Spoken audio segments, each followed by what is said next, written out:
over basic stuff here, mask rules for students and staff. As she and her young family cope with ongoing threats and intimidation, the school district finds itself in a standoff with the state over those same rules, which could mean no pay for members of the school board and more threats. Joining us now is Jennifer Jenkins, member of the Brevard County School Board. Thank you so much for being with us today. Thank you for having me. You said something that stopped me in my tracks, and I want to start there. You said, it just takes one person to terrorize you. How are you doing? I'm doing okay. You know, I'm a human being. I have ups, I have downs, and sometimes those downs are really, really deep. But I'm doing okay. You know, I'm a strong person. I always come out of this stronger, more focused, and more motivated to continue to stand up for what I believe and what I believe I was elected to do. What was the reaction to those comments that you made that we've now played here? It has been a whirlwind. You know, I've always had a tremendous amount of support from the community. I always believed that what I stand for and what I've been pushing for, the safety and health of our students, was the majority of opinions. I've always believed that the people who have been the most nasty, the most negative, who have threatened me and harassed me were minority voices. So I am so grateful for the tremendous amount of support that I've gotten. And, you know, I've had this national media attention that I've never expected in my entire life. And my inbox has been flooded with people from all over the nation and some people from other countries. So you're right about it bubbling onto the national conversation. I want to show you how Republican Senator Josh Hawley reacted. He seems to either be unaware or disdainful of the idea that intimidation and harassment is happening. Let me show you that. Harassment and intimidation. What did those terms mean in the context of a local school board meeting? I mean, this seems to, in the First Amendment context, we talk about the chill to speech. If this isn't a deliberate attempt to chill parents from showing up at school board meetings for their elected school boards, I don't know what is. I mean, I'm not aware of anything like this in American history. So let's be generous to Mr. Hawley in a way he's not ever to others and assume he's just ignorant, but explain to him what harassment and intimidation you've experienced. You know, I have to say this. I would love to know if Mr. Hawley has the public inside of his boardroom every single time he speaks. You know, I'm curious if he believes that he doesn't have any opposition. I'm curious if he's aware that his opposition probably wouldn't be as threatening and violent as mine has been. If he wants to understand what the definition of a threat and harassment is, it's someone coming, you know, 20 feet from your front door in a small beach town saying they're going to come at you like a freight train. They're going to make you beg for mercy.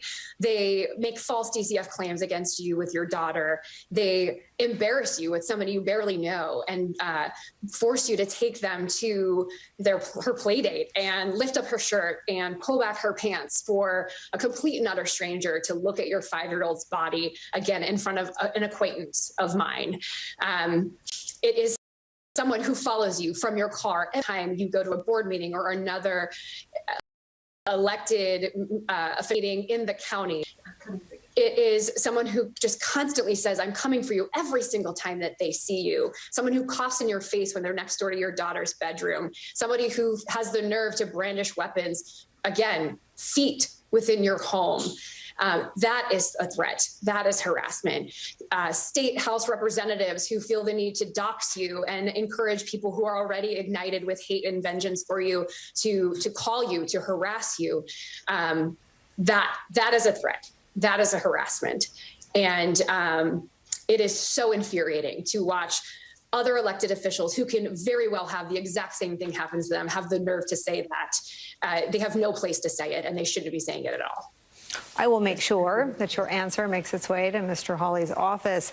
I'd like to understand what's going to happen next. I want to read this sort of update. So I think it was by Tuesday afternoon, the Florida Board of Education sent a formal notice to your school district, giving you all 48 hours to comply with the state's regulations around mask mandates or be punished financially. Can you tell us if anything has happened or what you expect to happen at that 48-hour mark? So I have to be honest with you, I have been so busy today. I had touched base with our superintendent about an hour ago asking what the status of that was, and he said he was going to forward it to me right away. Our attorney and our school board chair were drafting a response to that and sending it up to the state before that deadline. I have not yet read it. I can assume what it is because I didn't get a phone call about doing anything different than we're doing now. And so I'm hoping that's what it is. I'm hoping we're staying true to what we believe in keeping our students and staff safe. Can you sort of go back in time for me? I mean, is the fight over masks the culmination of growing tensions over other issues that have been really rearing their heads at school board meetings, critical race theory and others? Or can you put this on a continuum for us in terms of your work on the board? Yeah, absolutely. I have been on this board for almost a year at this point. And to be perfectly honest with you, I am one of the only members of this 5-member school board that has faced any of these threats, any of these extreme forms of harassment. And it started from the day I was sworn into this office. I am in a very Republican county. I'm a Democrat. I'm in a Republican district. We have a huge Republican turnout when it comes to our elections. And I beat a Republican incumbent by nearly 10 percentage points. And that person didn't take that loss lightly and formed an organization that has made it their mission to continue to focus on disdain for me and what I support and who I support. And that has kind of continued that narrative throughout our community to think that I am a threat, that I'm coming for their liberties, that I don't believe in parental rights, that I don't want parental involvement in schools. And it just continued a narrative. You know, in April of 2021, this is when everything really started to come to a head. We had an Lgbtq guideline that went out to our school administrators. And this was a document that just reinforced state law, federal law to support our LGBTQ students and their families. This was a document that was created when my opponent was on the board and not even when I was the one on the board. It was just delayed because of COVID. And this same organization put it out there to the public with misinformation, making the public believe that this was something that, you know, a new liberal school board member had something to do with, and spread that narrative to just cause extreme hate in the community. And that is when the first protest showed up on my doorstep. And of course, yes, just like it's happening nationally now, they jump from topic to topic. When that gets old, they move to critical race theory and have false press conferences with no evidence of it being within our schools. And now we're back on masks. I don't see it ending anytime soon, unfortunately. I think we're just going to continue to hop from topic to topic. Jennifer Jenkins, as you said, Brevard County, I think, is a plus 17 points for Donald Trump over Joe Biden. So you were right. You were in incredibly difficult political waters, holding your own. We are really grateful to have some time to talk to you. Please stay in touch with us. Let us know how it goes. Thank you. Absolutely. Thank you so much. When we come back, there's some brand new reporting today on the prosecution of the insurrectionists who stormed the United States Capitol on January 6th. We'll get details on the case against a group of far-right oath keepers accused of attacking Capitol Police. That story's next.